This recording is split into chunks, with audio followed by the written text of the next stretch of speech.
This is a 1.5 pound bag of Jolly Rancher Blue Raspberry candy. Today's experiment is going to be turning this into alcohol.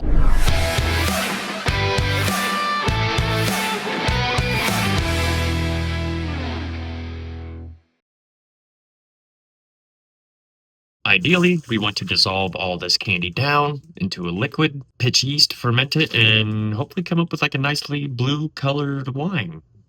Hopefully. So first thing we have to do is get this candy out of this packaging and into this mason jar. Why are we putting it in a mason jar? Well, we're going to fill this with the candy and add water to dissolve the candy first. The problems that we are facing are there are artificial dyes and colorings in this, and there's preservatives in this. Mainly a Jolly Rancher is just mainly sugar, so we got that going for us. So we could have gone one of two ways. One way is the way that we're going to do, which is dissolving the candy in a solution, adding that to a carboy, topping it off with water, and adding more sugar to get the gravity we're looking for, which is going to be about 1.100. So the two routes you can go, the way we are doing is dissolving into a solution, then we're going to add that to a 1 gallon carboy. Probably have to use some nutrient because, well, before we get that far, the other option we could have done.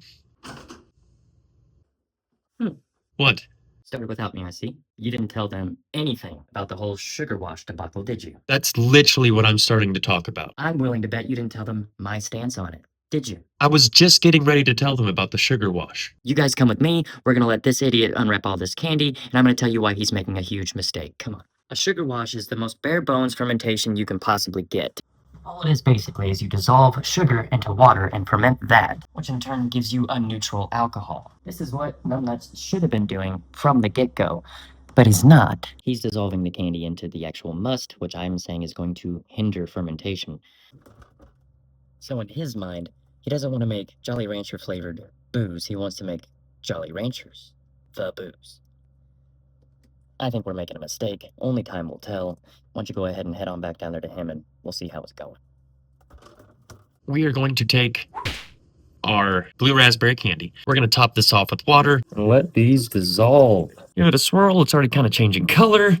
So we're just going to let these dissolve, give it a good mix, take a gravity reading on it after we fill it to 1 gallon. It's been about 12 hours since we added our candy to our water, and as you can see, the candy's gone. Instead of being all scientific, even though this is an experiment, we're going to use our pitcher. I'm going to add this to the pitcher and just slowly fill it up, take gravity readings, and figure up. We're just going to kind of wing it, I think. That's the only thing I can do, is wing it. And we'll go from there, but I'll do a time lapse of it, and then I'll explain what I ended up doing afterwards. So I'll see you then.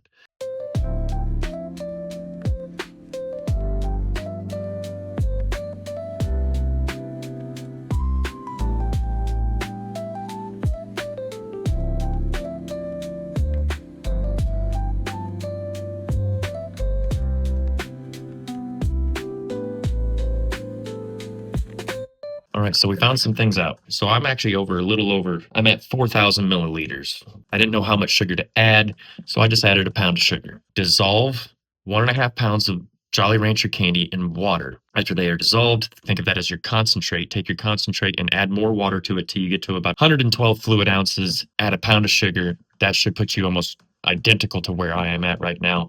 I don't know what our starting gravity is going to be, but as I stir this here, I don't hear any granulates scraping across the pitcher, so that tells me we should be fully mixed. I'm just very concerned that this is not going to ferment. Not 100%, and I'm not even exactly sure what fermenter I am going to use.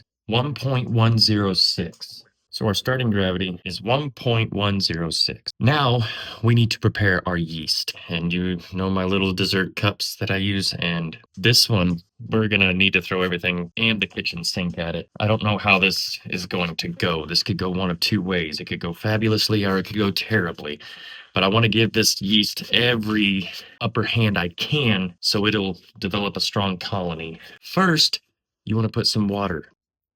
Not that much. Just that much. And what we are doing here is called rehydrating the yeast. So now that we have our water in there, we're going to add 1/4 teaspoon-ish, a little over, of Go Firm straight to our water. And as always on my channel, we are using Lalvin K1V1116. Preferably for this, I would have much rather used like EC1118, mainly because that is a neutral yeast and it does not really incorporate many esters into what it's fermenting. It's more of like what you have in your must is what's coming out. K1V1116, I don't think it's a neutral yeast. It might be. I'm not going to pretend like I know. I'll put it over here if it is or isn't. But this is all that I have on hand. I have to order more yeast. So we're going to use a half a packet and we're going to add that directly to our delicious looking slurry here. All right, so now what we're going to do is we're just going to set this off to the side, let it do its thing. So now we got to figure out what fermenter we're going to use. Originally, I was just going to use a regular 1-gallon carboy. I need something with more headroom. I don't think it's going to be a really active fermentation, but I don't want to overflow. Since I'm not using any of them currently, we're going to go with the little big mouth bubbler, siphonless edition, otherwise just known that it has a spout. I'm going to sanitize all this as we're going to put our must into the fermenter. All right, so we got everything assembled, sanitized. The one thing you want to do is you want to make sure your spout is in the off position. If it's in the on position, as soon as you pour this fluid into it, it's going to come right out the spout. Hasn't happened to me before. I've came close, but it hasn't happened. So we've got everything sanitized. Our lid is sanitized. This is sanitized. Everything is sanitized. We know our gravity. So we're going to add our must directly into the container. And now I'm just going to stir it and slosh it around because I want to incorporate oxygen as much as I can.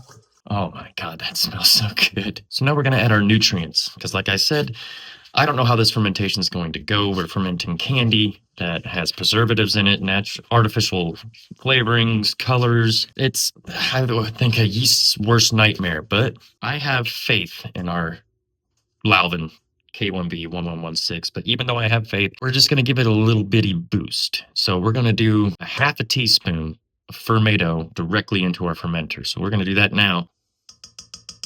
I see froth, I see cloudiness, I see our yeast is ready to pitch. Yeast is getting pitched. But now we'll give this a stir.